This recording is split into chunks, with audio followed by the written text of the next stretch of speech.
Congratulations, Kevin, and keep on fighting.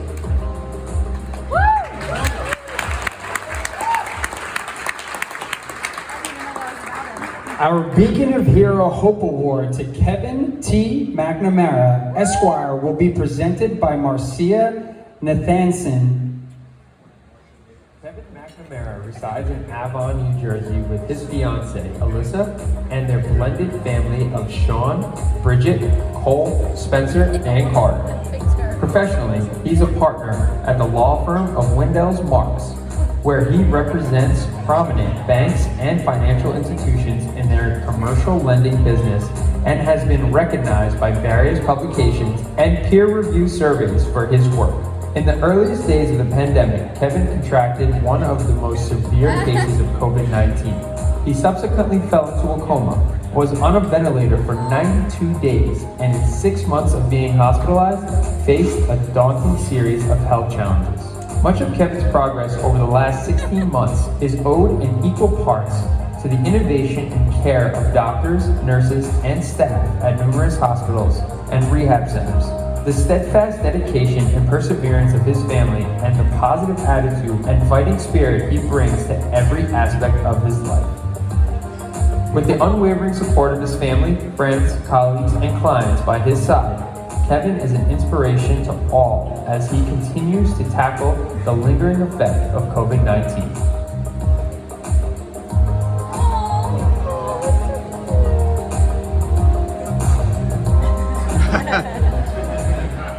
That was now.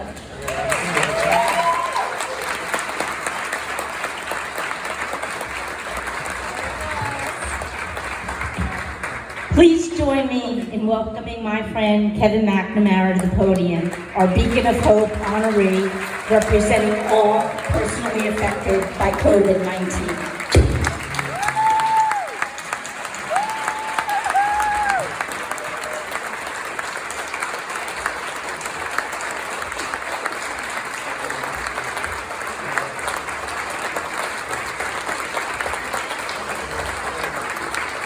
I used half my time just getting up here.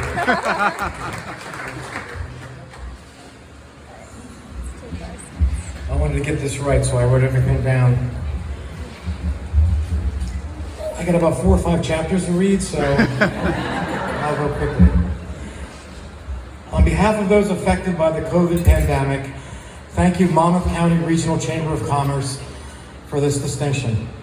Over the months which have passed after I was hospitalized, and this is Alyssa, and I received calls from people in different parts of the country who were desperate for a ray of hope as to how I recovered from being on a ventilator for over 3 months and hospitalized for 6 months, and all the repercussions from COVID.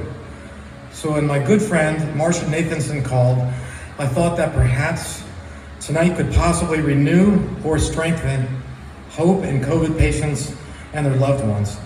So I asked my 3 children for their thoughts on what I should focus on tonight. My eldest is Sean, who said people really want to know what it was like to endure the COVID process and how it is affecting me now. So my middle child is Bridget, who said she thought I should give the old Yogi Berra, "It ain't over till it's over" commentary, or the Jimmy Valvano, "Don't ever give up" remarks. So my youngest is Cole, who at 15 really endured a lot during the trauma, and I thought he would have some particularly good insights. And he did. "Dad," he said, "I've heard you speak publicly before. Just try not to stammer and don't say anything stupid." I mean, I kid you not. So I'll try to accomplish all 3. But before I do, I would just like to thank everyone who helped me and my family. Time doesn't permit me to name each of you who helped me and my family. There are so many that I want to thank. The doctors, nurses, and professionals that kept me physically alive.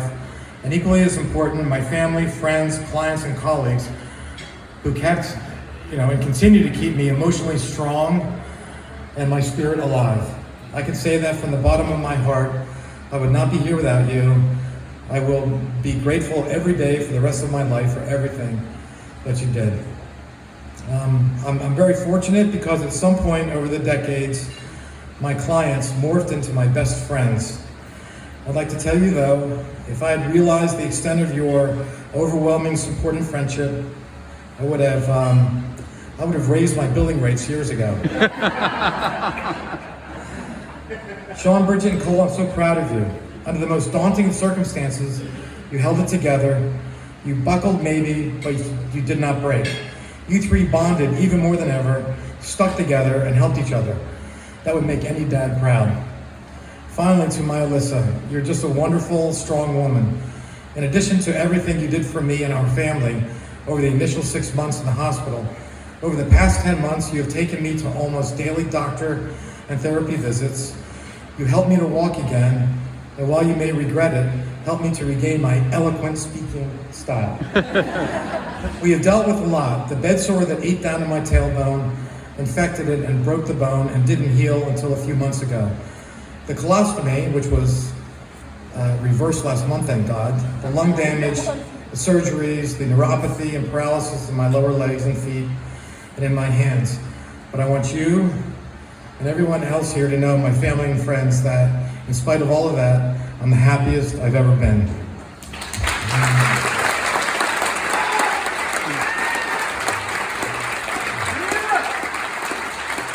Now, to show my three kids, I do in fact listen to them, to address Sean's question as to what it was like to go through the ventilation treatment and a month or so thereafter. The answer is I barely remember it. I do remember snapshots or flashes of memory, both good and bad.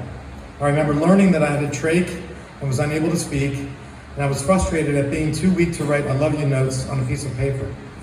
I remember being told about the upcoming colostomy, and one of the worst memories, seeing that I could not wiggle my toes or move my feet. That being said, I do have happy snapshots. I remember at one point looking at FaceTime of Alyssa and my family, and at one point waking up to my sister massaging my feet in an attempt to increase circulation. And other times just seeing that my hand was held by my siblings and children.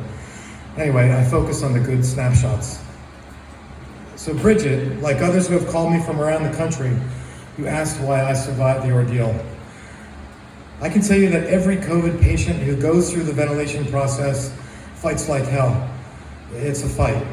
My heart breaks for every person that loses a loved one. I have no idea why I survived. I had the same treatment, and I didn't do anything that others did not. It just wasn't my time. I would like to give some hope and comfort though. At one point, I had fungus on my blood and sepsis, and the prognosis was bleak, to say the least. Throughout that time, I can tell you, I absolutely felt the prayers and well wishes.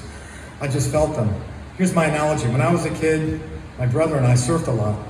I was better than him, but as you paddle and catch a wave, you can feel the force of the swell pushing you, picking up speed and then carrying you. That is the tangible feeling I had. It was powerful and comforting and gave me a sense of peace and calmness. I just felt your prayers. So perhaps my message of hope is I know that some of you lost loved ones in situations where perhaps you could not be with them or they drifted in and out. I want you to feel comfort that your prayers were nevertheless felt and gave your loved ones the same sense of love and family that washed over me. I just did not feel alone, and I don't think your loved ones did either. I have a ways to go, but I focus on the positives. I can't jog, but I can strap my feet into pedals and ride a tricycle. Some of my clients think that's funny, Kurt Fiotti, but it's an adult tricycle. I'm out of the wheelchair and my brain was not affected. Most of all though, I have my family and friends. But here's my one goal, which is to beat some of my friends in golf. One day with the help of a special handicap golf cart, which allows me to swivel the seat, lean on it, and take my shots. I've tried it, and I'm actually fairly good at it. Can you imagine the razzing if any of you were to lose to a paraplegic?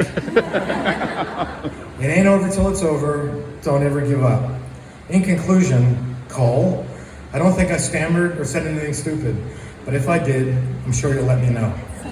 I love you all. Thank you for the honor of speaking to you.